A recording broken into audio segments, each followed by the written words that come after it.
became more aware of the history of U.S. Middle East relationships. I think that the single most influential event when I was well, actually, yeah, I think it was when I was a freshman, was when I read about the first Gulf War. Not a lot of people know about the first Gulf War that happened in 1991, when the United States led a bunch of countries to attack Iraq to drive it out of Kuwait. Well, I remember reading about how over 150,000 Iraqis were killed. Think about that. 150,000 Iraqis in 40 days and 40 nights, just in 40 days, right? The most sustained bombing campaign in history. You know, they dropped the equivalent of 6 Hiroshimas. Think about that. That was very, very eye-opening for me. And I would have never known that if I didn't read about it or go to school. And if you compare the casualties, the United States only lost like 150 soldiers. That was it. So it was 150,000 to 150. I mean, you know, that was something that really, at the time, opened up my eyes. And it led me to read more about American foreign policy. And of course, this is another page. This is a page when I try to explain what an Arab is, because there is so much lack of knowledge. There's so much misunderstanding that I try to at least, you know, do my part as best as I can to try and explain it. Another thing that I wanted to show, this art is from Naji al-Ali. Naji al-Ali is actually very influential for me. And the reason I'm showing you guys this cartoonist is because my parents, being immigrants, were actually they're very ashamed, not ashamed, but they were disappointed in me. Because like most immigrants, what do you think they wanted me to become? A doctor, a lawyer, right? And to them, scribbling on pieces of paper was seen as childish. It was cartoonish. It was something that you're not supposed to do, that you're not going to actually make a living doing that. But I tried to explain to them that there's this long history of political cartooning. There's this long history that's very important, that is very, helped shape people's opinions and influence policies. And not only that, but they didn't understand that in this country you can actually make a lot of money doing things like that. You don't have to go off to be a lawyer or a congressman or whatever. And so I wanted to show you all a little bit of Naji al-Ali's work. Here's another one. And you'll probably notice that famous, iconic little child over there. That's kind of a symbol of the Palestinian struggle that he created.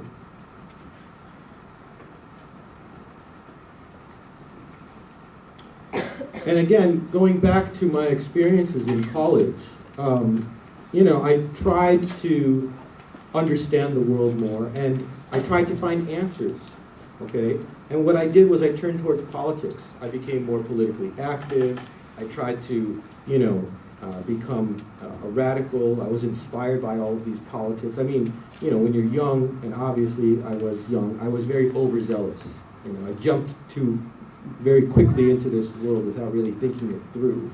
But at the same time, it was still a very educational experience for me, and it still influences my thinking to this day, being involved in those movements. But at the same time, though, regardless of your politics, one thing that I do still think is important is to oppose, you know, the war in Iraq and the war in Afghanistan. And it doesn't really matter if you're, you know, left, right, or whatever. And that's something that I've really tried to emphasize. And that's actually something that I try to do in my work. I try to use my work, and for me, the graphic novel or comic book format is that medium, to me, is very important. And the reason that I'm involved in it, and the reason I like it, is because growing up, I loved comic books. Comic books were something that were another world for me. They took me someplace else. When I was upset, I was able to read a comic book. When I wanted to, you know, get my mind off of something, read a comic book. And so I never stopped liking comic books. And obviously, when you think about comic books, a lot of people think that they're childish or they're for children.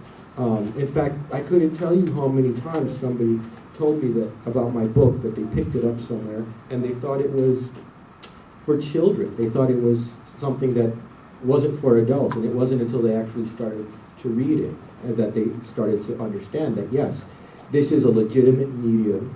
It's something that is very powerful. Because if you think about it, what is it? It is a form of communication. Just like reading the written word, or looking at a painting, or watching a film. And so, whenever I talk about my book, I always try to go out of my way to talk about that particular medium. And, you know, I said earlier how I was discouraged by a lot of people because people thought that cartooning and drawing comics was something that was childish. But that's not. And I know that there are people in this room who are maybe artists or want to be artists, or maybe who enjoy this medium. And I want to let you know I want to encourage you. You should continue doing it. It's something that is worthwhile, and it's a very powerful thing, because I showed you the artwork of Naji al-Ali, and he was a Palestinian cartoonist, and he was actually killed for his cartoons. Think about that for a second. That's how powerful, right, words and pictures are, or can be, if you're motivated and able to express yourself. So that's something that I wanted to emphasize. Now, I want to very quickly talk a little bit more about sort of another thing that influenced me was, of course, I mean, I know I'm not here to talk about foreign policy, and I'm not going to not talk about it a lot. But the one thing that's important to know is if you're an Arab living in the United States, you really have no choice but to either think hard about American foreign policy or ignore it completely, right? And I know people always say there's a happy medium there, but I really don't think so. If you're an Arab American or even a Muslim American and you live here in this country, you're forced to think about the United States and the Middle East and what it's done in the Middle East and what it's doing in the Middle East. Just think of my own personal example. My parents probably would never have come to this country if it wasn't for the events that happened in the Middle East. Think about your own personal experience, maybe you yourself or your parents, right? And it's not just the Middle East also. And that's another thing that I learned when I was in college, is the United States intervened in the war in Vietnam. The United States intervened all over Latin America. The United States is involved itself in countries all over the world, and in the Middle East has supported some of the most horrible rulers and dictatorships, and still supports them to this day. It causes all kinds of suffering. And of course, let's not forget about the Israeli-Palestinian conflict.